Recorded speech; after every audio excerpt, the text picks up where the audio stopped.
Je vais vous poser une question. Si vous répondez bien, je vous laisse. Vous pouvez répéter la question? Quelle étrange question. Je suis.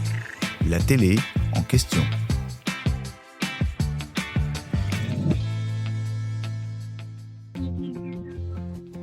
C'est la grosse nouveauté de Koh-Lanta, la tribu maudite, diffusée sur TF1. Une île hostile, voire maudite. Dès le début du jeu présenté par Denis Brognard, sur les 24 aventuriers en présence, 4 d'entre eux ont dû partir sur le champ après avoir échoué sur la première épreuve. L'animateur avait prévenu tout le monde d'emblée. Les moins bons perdront leur place dans l'aventure et n'appartiendront pas aux équipes qui seront composées par Hugo et par Frédéric. Un choix de vocabulaire qui n'a pas été laissé au hasard comme l'explique l'incarnant. Notre but, c'était qu'ils imaginent que c'était terminé tout en ayant la bonne surprise qu'il y avait un sas leur permettant potentiellement de revenir.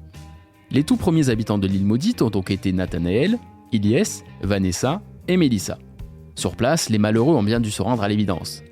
La production a choisi un endroit qui porte bien son nom, avec peu de ressources et des animaux non identifiés. Il y a même du sable noir là-bas. La réalisatrice Corinne Vaillant souligne également que le soleil se couche dès la fin de la matinée. Elle explique: la plage est au pied d'une immense falaise qui doit bien faire 300 mètres. Et cette zone se retrouve donc à l'ombre très vite. À partir de 11h du matin, ils sont à l'ombre jusqu'au soir. La présence de sable noir, qui n'est pas un artifice mis en place par la production, est d'ailleurs due à l'effritement des falaises de l'île.